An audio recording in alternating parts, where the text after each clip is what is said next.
नमस्कार, डेली 24 भारत देख रहे हैं आप। मैं हूं आपके साथ साहिल धुलिया। बुलेटिन की शुरुआत करेंगे। मुख्यमंत्री पुष्कर सिंह धामी ने देहरादून के इंदिरा नगर स्थित होटल रॉयल इन पैलेस में आयोजित प्रधानमंत्री के मन की बात कार्यक्रम के 132वें एपिसोड को सुना। इस अवसर पर उन्होंने उपस्थित जनप्रतिनिधियों व नागरिकों के साथ कार्यक्रम के विभिन्न पहलुओं पर विचार साझा किए। मुख्यमंत्री ने कहा कि मन की बात कार्यक्रम प्रधानमंत्री नरेंद्र मोदी की तरफ से प्रारंभ किया गया एक अद्वितीय जनसंवाद मंच है, जो विश्व के किसी भी राष्ट्रीय अध्यक्ष द्वारा संचालित सबसे लंबे समय तक चलने वाले प्रेरणादायी कार्यक्रमों में से एक है। ये कार्यक्रम समाज के विभिन्न वर्गों, विशेष रूप से दूरस्थ और कठिन परिस्थितियों में उत्कृष्ट कार्य करने वाले व्यक्तियों को राष्ट्रीय स्तर पर पहचान और सम्मान प्रदान करता है। उन्होंने कहा कि प्रधानमंत्री की तरफ से देश के कोने कोने में कार्य कर रहे उन लोगों का उल्लेख किया जाता है जो सीमित संसाधनों में भी असाधारण कार्य कर समाज के लिए प्रेरणा बनते हैं। मन की बात के माध्यम से ऐसे व्यक्तित्वों की कहानियां देश भर के नागरिकों तक पहुंचती हैं, जिससे सकारात्मक ऊर्जा और प्रेरणा का संचार होता है। वहीं पर्यटन नगरी मसूरी की लाइफलाइन कही जाने वाले देहरादून मसूरी रोड पर एक रास्ता ही नहीं बल्कि लोगों की परेशानी और राजनीति का केंद्र बन चुका है। पिछले साल सितंबर में आई आपदा के बाद शिव मंदिर के पास क्षतिग्रस्त पुल की जगह बनाया गया वैली ब्रिज अब राहत से ज़्यादा मुसीबत बन गया है। 8 महीने बीतने के बाद भी स्थायी पुल का निर्माण न होना न सिर्फ प्रशासन की कार्यशैली पर सवाल खड़े कर रहा है, बल्कि पर्यटन सीजन से ठीक पहले सरकार की तैयारियों की पोल भी खोल रहा है। वहीं कांग्रेस ने मामले में जल्द कार्य शुरू न होने पर सड़कों पर उतरकर उग्र आंदोलन की चेतावनी दी है। इस मुद्दे को लेकर कांग्रेस ने सांकेतिक धरना देकर सरकार पर दबाव बनाने की कोशिश की। पार्टी नेताओं का कहना है कि ये सिर्फ पुल का मुद्दा नहीं बल्कि पूरे क्षेत्र की अर्थव्यवस्था और पर्यटन से जुड़ा हुआ सवाल है। आप देख रहे हैं कितना परेशानी हो रही है। आप देख रहे हो अभी सामने आप हम लोग तो थोड़ी देर के लिए बैठे हैं, 6-6 घंटे भी जाम में जूझना पड़ा पर्यटकों को भी, और स्थानीय जो लोग हैं कई तरह बीमारियां होती है, स्कूल में जल्दी जाना पड़ता है, कॉलेज में कई लोग की फ्लाइट छूट जाती है।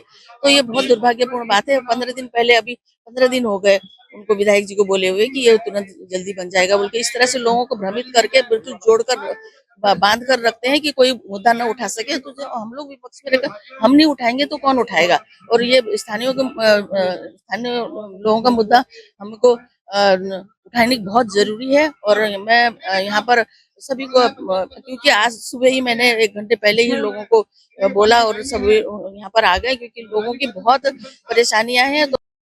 देखिए 8 महीने से आपके इस वैली ब्रिज की जो ये आपदा आई थी, इस आपदा में जो केंद्र बिंदु था मसूरी विधानसभा था। चाहे वो भेसवाड़ी सेन की बात हो, चाहे वो सेंजारा की बात हो, चाहे वो आपके वैली इधर मसूरी की वार्ड नंबर 1 मालसी की बात हो, खाला गांव की बात हो, डोम गांव की बात हो, सब जगह आज तक ज्यों का त्यों स्थिति है। आज भी कोई भी निर्माण वहां पर नहीं हुआ है।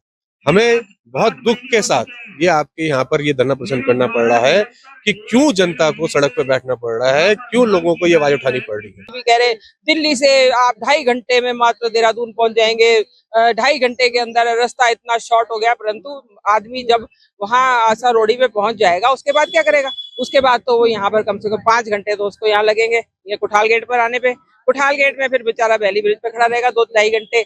फिर यहाँ से वो चलो किसी तरीके से अगर वो पहुंच जाएगा किंग रेड पे, किंग रेड से आगे फिर उसको गांधी चौक और पिक्चर पैलेस पहुंचने में कम से कम पर्यटन सीजन में 5 घंटे लगेंगे। तो इससे अच्छा आदमी तो सिंगापुर चला जाए घूमने के लिए, वो मसूरी क्यों आएगा फिर।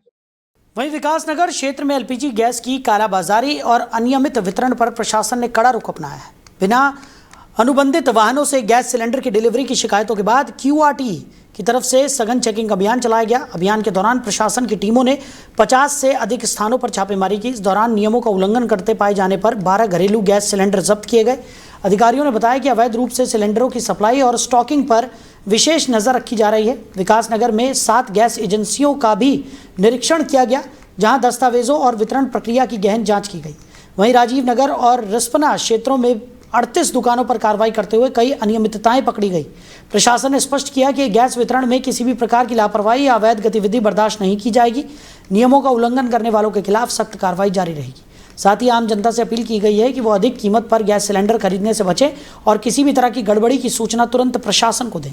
वहीं उत्तराखंड के पर्वतीय जिलों के कुछ हिस्सों में सोमवार यानी कि आज ओलावृष्टि और तेज तूफान चलने की चेतावनी दी गई है। मौसम विज्ञान केंद्र की ओर से जारी पूर्वानुमान के अनुसार उत्तरकाशी, चमोली, रुद्रप्रयाग, बागेश्वर और पिथौरागढ़ जिले के कुछ हिस्सों में बिजली चमकने, ओलावृष्टि और 50 किलोमीटर प्रति घंटे की रफ्तार से तूफान चलने का ऑरेंज अलर्ट जारी किया गया है। इसके अलावा ऊंचाई वाले इलाकों में हल्की बारिश और बर्फबारी की संभावना है। खासकर प्रदेश में 3300 मीटर से अधिक ऊंचाई वाले इलाकों में बर्फबारी के आसार ज़्यादा है, जबकि मैदानी इलाकों में गर्जन के साथ हल्की बारिश होने के आसार हैं। आने वाले दिनों की बात करें तो 3 अप्रैल तक प्रदेश भर में मौसम बदला हुआ रहने का अनुमान है। उधर रविवार को भी पर्वतीय इलाकों के साथ कुछ मैदानी हिस्सों में हल्की बारिश होने से तापमान में गिरावट दर्ज की गई। वहीं हरिद्वार क्षेत्र में देर शाम गुलदार के हमले में एक युवक घायल हो गया। घायल युवक को उपचार के लिए अस्पताल में भर्ती कराया गया। हरिद्वार जनपद में लगातार जंगली जानवरों के हमलों की घटनाएं सामने आ रही हैं। वन विभाग की लापरवाही पर अब गंभीर सवाल भी खड़े होने लगे हैं। पहले भी सेक्टर 4 में दुकान पर बैठे व्यक्ति को गुलदार उठाकर ले गया था। वहीं कनकल के जगजीतपुर क्षेत्र में आए दिन हाथी के आने से लोगों में दहशत है। सवाल उठ रहा है कि किसी बड़ी अनहोनी से पहले वन विभाग क्यों नहीं जागता? वन क्षेत्र की सीमाओं पर तारबाड़ या स्थायी समाधान क्यों नहीं किया जाता? उधर राजधानी देहरादून के राजपुर थाना क्षेत्र में सुबह एक मामूली ओवरटेकिंग विवाद ने भयावह रूप ले लिया। 2 कार सवारों के बीच शुरू हुई कहासुनी देखते ही देखते फायरिंग तक पहुंच गई, जिसमें मॉर्निंग वॉक पर निकले एक निर्दोष व्यक्ति की जान चली गई। मृतक की पहचान ब्रिगेडियर जोशी के रूप में बताई गई है। पुलिस के अनुसार सुबह करीब 6:50 पर कंट्रोल रूम को जोहड़ी गांव क्षेत्र में फायरिंग की सूचना मिली। सूचना मिलते ही राजपुर थाना police, SSP Dehradun, SP city समेत वरिष्ठ अधिकारी तत्काल मौके पर पहुंचे और घटनास्थल का निरीक्षण किया। प्रारंभिक जांच में सामने आया कि मसूरी रोड पर मालसी के पास दिल्ली नंबर की फॉर्च्यूनर कार और स्कॉर्पियो कार में सवार लोगों के बीच ओवरटेकिंग को लेकर विवाद हो गया था। विवाद बढ़ने पर स्कॉर्पियो में सवार लोगों ने फॉर्च्यूनर का पीछा किया और उसे रोकने के लिए उसके टायरों पर फायरिंग शुरू कर दी। इसी दौरान वहां से गुजर रहे और मॉर्निंग वॉक कर रहे ब्रिगेडियर जोशी को एक गोली लग गई। गोली लगते ही वो गंभीर रूप से घायल होकर गिर पड़े। मौके पर मौजूद लोगों में अफरा तफरी मच गई और तुरंत उन्हें अस्पताल पहुंचाया गया, जहां उपचार के दौरान उनकी मौत हो गई। वहीं शक्ति फार्म में नशा चोरियों को लेकर चौकी में की गई एक बैठक, जिसमें कोतवाल सुंदरम शर्मा ने क्षेत्र के स्थानीय जनप्रतिनिधियों के साथ विभिन्न जन समस्याओं पर चर्चा की। बैठक के दौरान शक्ति फार्म क्षेत्र में लगभग बढ़ रही समस्याओं को लेकर गंभीर विचार विमर्श किया गया। स्थानीय जनप्रतिनिधियों ने खुलकर अपनी बात रखते हुए बताया कि क्षेत्र में कच्ची शराब, स्मैक का कारोबार तेजी से बढ़ रहा है, जिससे युवा पीढ़ी नशे की चपेट में आकर बर्बादी की ओर बढ़ रही है। इसके अलावा शक्ति फार्म बाजार में आए दिन जाम की स्थिति बनी रहती है, जिससे आम लोगों को काफ़ी परेशानियों का सामना करना पड़ता है। जनप्रतिनिधियों ने चोरी जैसी घटनाओं में भी बढ़ोतरी की चिंता जताई। जनप्रतिनिधियों ने पुलिस प्रशासन से मांग की है कि इन सभी मामलों को गंभीरता से लेते हुए सख्त कार्रवाई की जाए, ताकि क्षेत्र में कानून व्यवस्था मजबूत हो सके और आम जनता को राहत मिल सके। वहीं कोतवाल सुंदरम शर्मा ने सभी समस्याओं को ध्यानपूर्वक सुनते हुए आश्वासन दिया कि जल्द ही इन मुद्दों पर प्रभावी कार्रवाई की जाएगी और क्षेत्र में शांति एवं सुरक्षा बनाए रखने के लिए हर संभव कदम उठाए जाएंगे। व्यक्तिगत किसी जनप्रतिनिधि की नहीं है। आज रिपोर्टिंग पुलिस चौकी शक्ति फार्म में कोतवाल साहब ने एक बैठक का आयोजन किया है और इसमें जो क्षेत्रीय समस्याएं हैं, जो मूल समस्याएं हैं, उस विषय पर चर्चा की गई। जैसे बढ़ते स्मैक के नशे को लेकर है, अतिक्रमण को लेकर है, तमाम चीज़ों में सुझाव दिए गए और जानकारी दी गई। तो ये कोतवाली पुलिस और शक्ति फार्म पुलिस के साथ एक बैठक थी, जिसमें हम लोगों ने अपने अपने विचार रखे। व्यक्तिगत किसी जनप्रतिनिधि की नहीं है। चलिए आगे बढ़ते हैं और आपको सीधा तस्वीरें दिखाते हैं। उत्तराखंड साहित्य गौरव सम्मान समारोह का आयोजन किया गया है, जिसमें उत्तराखंड के मुख्यमंत्री पुष्कर सिंह धामी ने भी शिरकत की है। गौरव सम्मान समारोह के अवसर पर मंच पर आसीन और अभी तक जो भाषा मंत्री के रूप में अनवरत रूप से अनेक कार्यों को जिन्होंने साहित्य और भाषा के क्षेत्र में आगे बढ़ाने का काम किया, आदरणीय सुबोध उनियाल जी, और अब उन्हीं के कामों को और अनवरत रूप से आगे बढ़ाने की जिम्मेदारी जिनके पास आई, आदरणीय खजानदास जी, कैंट विधानसभा की लोकप्रिय विधायक आदरणीय सविता कपूर जी, उमेश नारायण पांडे जी सचिव भाषा, और आज के इस समारोह में उपस्थित हमारे सभी साहित्यकार, विद्वजन, हमारे कुलपतिगण सुरेखा जी और लोहनी जी और सभी हमारे नाम लो तो सुविधा जी और माया जी, सुधा दीदी और सभी हमारे यशवंत जी से लेकर मोहन जी से लेकर मैं समझता हूँ नाम लेना बहुत काफ़ी टाइम ज़्यादा हो जाएगा, इसलिए मेरे सभी सम्मानित सभी आए हुए सभी हमारे अतिथिगण, सभी साहित्यगण, साहित्यकार, साहित्य प्रेमी, सभी विद्वज्जन, सभी महानुभावों का, मीडिया के सभी मित्र, मैं आप सभी का आज यहाँ पर उपस्थित होने पर, इस कार्यक्रम में सहभाग करने पर अपनी ओर से आप सबका स्वागत करता हूँ, आप सबका अभिनंदन करता हूँ। और मेरे लिए भी आज बड़ा गर्व का विषय है कि मुझे आप जैसे सभी महान साहित्यकारों को, जिन्होंने जिनकी लेखनी से जो साहित्य हम सबके समक्ष आया है, मुझे भी उसको पढ़ने का शुभ अवसर प्राप्त हुआ है। मैंने पढ़ा है, बहुत कुछ जानकारियां प्राप्त की हैं, सीखा है, इतिहास देखा है। तो ऐसे सभी लोगों को आज यहाँ पर हम सब लोगों ने सम्मानित किया। ये सच में बहुत एक शुभ अवसर है मेरे लिए। और हम आज इस साहित्योत्सव के अंतर्गत उत्तराखंड के जो सर्वोच्च साहित्यिक सम्मान, उत्तराखंड साहित्य भूषण सम्मान से भी एक ऐसी विभूति को हमने सम्मानित किया है, जिनकी लेखनी से साहित्य जगत का प्रत्येक साहित्य प्रेमी परिचित है। डॉक्टर जितेंद्र ठाकुर, उन्होंने न केवल उत्तराखंड बल्कि समूचे हिंदी साहित्य जगत के लिए वो प्रेरणा के स्रोत हैं, जो उन्होंने रचनाएं की हैं। मैं डॉक्टर जितेंद्र जी को इस महत्वपूर्ण सम्मान प्राप्त करने के लिए बहुत देवभूमि उत्तराखंड वासियों की ओर से, अपनी तरफ से, आप सबकी तरफ से और हृदय तल से उनको बहुत बधाई देता हूँ, बहुत शुभकामनाएं देता हूँ। साथ ही मैं डॉक्टर गोपीनाथ मिश्र जी, श्री श्याम सिंह पुतोला जी, डॉक्टर प्रीतम सिंह जी, श्री केसर सिंह राय जी, श्री अताय साबिर अफजल मंगलोरी जी को भी उत्तराखंड दीर्घकालीन उत्कृष्ट साहित्य सर्जन पुरस्कार से सम्मानित होने पर आप सबको भी मैं बधाई देता हूँ। इसके अलावा आज के इस कार्यक्रम में सम्मानित होने वाले अन्य सभी अन्य कलाकारों को भी, अन्य साहित्यकारों को भी मैं अपनी शुभकामनाएं देता हूं, जिन्होंने विभिन्न क्षेत्रों में अपनी विशिष्टताएं हम सबके समक्ष रखी हैं। और आप सभी ने अपनी सृजनशीलता के माध्यम से उत्तराखंड की सांस्कृतिक एवं साहित्यिक विरासत को समृद्ध एवं मजबूत करने के साथ साथ उसे नई पीढ़ी तक पहुंचाने का कार्य भी आप सबके माध्यम से हो रहा है। और मुझे बताया गया इस बार का जो हमारा युवा कलाकार प्रतियोगिता के अंतर्गत युवा लेखकों को भी सम्मानित किया जा रहा है। मैं ऐसे सभी युवा लेखकों को भी अपनी ओर से बहुत शुभकामनाएं देता हूं और आप सभी के उज्जवल भविष्य की भी कामना करता हूं कि आप सब निरंतर आगे बढ़ते रहें, अपने बड़ों का आशीर्वाद लेते रहें। भाइयों बहनों, उत्तराखंड साहित्य गौरव सम्मान समारोह हमारी साहित्यिक परंपरा, रचनात्मक चेतना और सत्साधकों के प्रति गहरी एक जो श्रद्धा है, उस श्रद्धा का प्रतीक है। और ये मंच उन सभी महान विभूतियों को समर्पित है, जिन्होंने अपनी लेखनी से समाज को न केवल एक दिशा देने का काम किया है, बल्कि उत्तराखंड की संस्कृति को भी एक नई पहचान दी है। हमारी देवभूमि की ये पावन धरा सदियों से रचनात्मकता, ज्ञान और संस्कृति का अद्भुत केंद्र रही है, जहां विचारों की ज्योति ने हर युग में समाज को प्रेरित करने का काम किया है, समाज को हमेशा प्रेरणा देने का काम किया है। और इस भूमि पर हमारे महान ऋषियों ने कठोर तपस्या कर अनेक महान ग्रंथों की रचना की। देवभूमि उत्तराखंड में स्थित हिमालय की विशालता, गंगा की पवित्रता और अद्वितीय प्राकृतिक सौंदर्य ने अनगिनत हमारे लेखकों, कवियों और विचारकों को प्रेरणा प्रदान करने का काम किया है।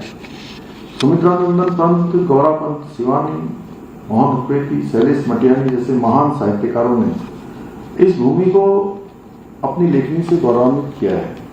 आज भी अनेक युवा साहित्यकार इस परंपरा को आगे बढ़ा रहे हैं। भाइयों बहनों, किसी भी समाज का साहित्य उसका वास्तविक दर्पण होता है, जो उसकी संस्कृति, मूल्यों और विचारों को दर्शाता है।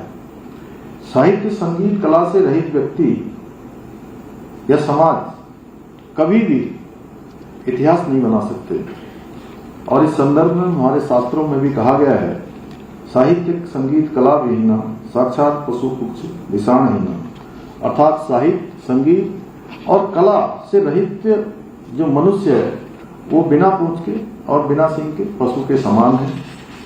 भारत के स्वतंत्रता आंदोलन को भी अगर हम भारत की आजादी के पहले के कालखंड में जाएंगे तो तब हमें स्मरण होता है कि उस आंदोलन को भी तब गति मिली जब लेखकों, कवियों और रचनाकारों ने देशवासियों को स्वतंत्रता आंदोलन में सक्रिय रूप से भागीदारी करने के लिए अपने काव्यों के माध्यम से, अपनी रचनाओं के माध्यम से उनको प्रेरित करने का काम किया।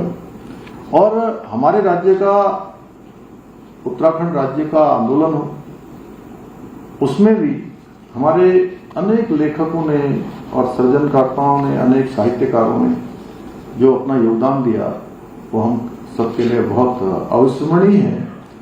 और मेरा मानना है कि लेखक और रचनाकार केवल शब्दों के निर्माता नहीं होते, बल्कि समाज के चिंतक भी होते हैं, मार्गदर्शक भी होते हैं और प्रेरक भी होते हैं।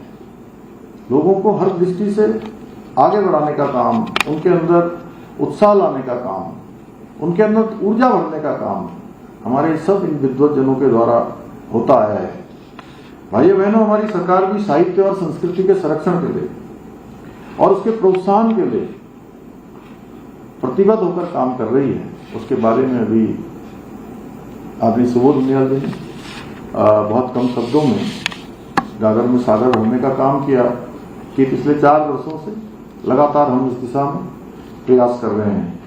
और जहां एक और हम उत्तराखंड साहित्य गौरव सम्मान, साहित्य भूषण और लाइफ टाइम अचीवमेंट जैसे पुरस्कारों के माध्यम से प्रदेश के साहित्य के क्षेत्र में उत्कृष्ट काम करने वाले साहित्यकारों को सम्मानित करने का काम, उनको प्रोत्साहन करने का काम कर रहे हैं, वहीं हिंदी सहित विभिन्न भाषाओं में ग्रंथ प्रकाशन हेतु साहित्यकारों को अनुदान भी प्रदान कर रहे हैं।